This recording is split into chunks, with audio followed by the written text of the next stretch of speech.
littérature, enfin de littérature, d'exemples sur comment telle ou telle pathologie peut en profiter ou telle condition peut en profiter. Parce que j'aime pas pathologie, on n'est pas obligé d'avoir une pathologie pour profiter de certaines choses. Et vous allez voir que l'alimentation anti-inflammatoire, là, il n'y a pas besoin d'être malade pour tirer des avantages de cette approche alimentaire. Donc comprendre l'indice inflammatoire des aliments, donc le DI2, le D2I, le DII est calculé en associant les aliments et nutriments à leur effet pro ou anti-inflammatoire basé sur des données scientifiques, et les aliments sont évalués en fonction de 45 composants alimentaires, incluant les vitamines, les minéraux, les acides gras, les flavonoïdes et les épices, et par exemple le curcuma, le gingembre, connus pour influencer l'inflammation.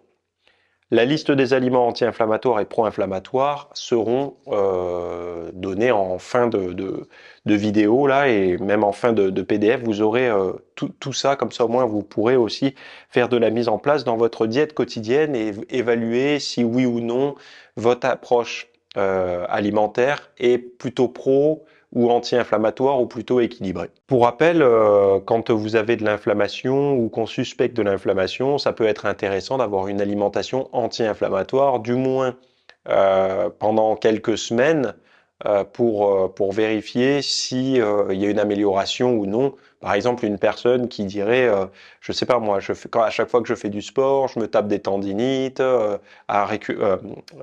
récurrentes, pardon, et j'ai du mal à tenir à l'entraînement sur de longues périodes parce que j'ai toujours mal quelque part, ou mes genoux, mon dos ou autre. Là, ça peut être intéressant dans ce sens-là. Ou même une personne qui a du mal aussi à perdre de la graisse, qui a été en surpoids ou obèse et qui a des résistances par rapport à la perte de graisse, ça peut être intéressant. Pourquoi? Parce que l'obésité ou le surpoids, ça peut conduire aussi à une forme d'inflammation. Donc d'avoir une alimentation qui contrecarre ça, ça peut être comment dire, ça peut être intelligent en fait, hein, tout simplement. Donc les dangers cachés de l'inflammation dans notre alimentation, impact de l'index inflammatoire sur notre santé. Donc je vais lire et puis on en parle comme d'habitude. Hein. L'inflammation chronique, bien que silencieuse, est aujourd'hui reconnue comme l'un des moteurs principaux de nombreuses maladies chroniques. Une étude approfondie de l'index inflammatoire alimentaire a mis en lumière les risques liés aux aliments pro-inflammatoires souvent présents dans nos assiettes.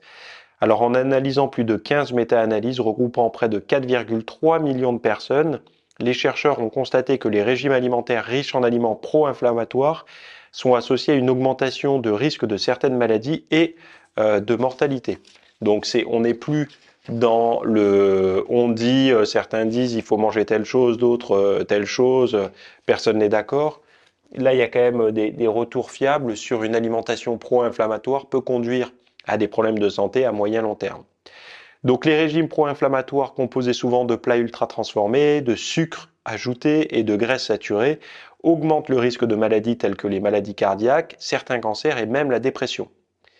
Donc au niveau des points clés, les personnes suivant un régime alimentaire pro-inflammatoire voient leur risque de mortalité augmenter de 23%.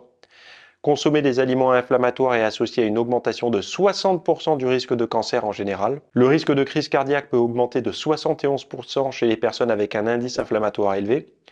Et les risques doublent avec des régimes alimentaires, des régimes riches en aliments inflammatoires dans les maladies respiratoires et cancers oraux. Donc là, c'est un peu le côté global santé. En fait, ça vient appuyer qu'une alimentation de type anti-inflammatoire je vais pas dire protège, mais en tout cas permet de mieux vivre et de réduire le risque de beaucoup de pathologies qui nous inquiètent toutes et tous en fait. Hein. Merci d'avoir suivi ce rapide extrait. Donc dans la version longue, on va parler de l'approche complète anti-inflammatoire. Donc on va parler de l'index inflammatoire des aliments. On va voir qu'il n'y a pas que les personnes qui ont des problèmes d'inflammation qui devraient se tourner vers une diète de type anti-inflammatoire. Également les sportifs, également ceux qui veulent perdre du poids, également ceux qui ont des problèmes, une certaine fragilité au niveau de la santé mentale, dépression, manque de motivation et tout. Aussi les personnes qui ont des problèmes au niveau du sommeil, aussi bien sur la durée que sur la qualité du sommeil. Donc on va voir un menu complet, mais surtout on va voir toutes les arguments en faveur de cette fameuse diète au niveau scientifique, hein, au niveau de cette diète anti-inflammatoire. Donc si ça vous intéresse d'en savoir plus et pas simplement faut manger des baies sauvages et du thé vert pour être en santé, eh bien allez voir le lien que je vous ai mis dans les notes de ce petit extrait pour voir la version longue qui dure un peu moins d'1 heure. Allez, à tout de suite.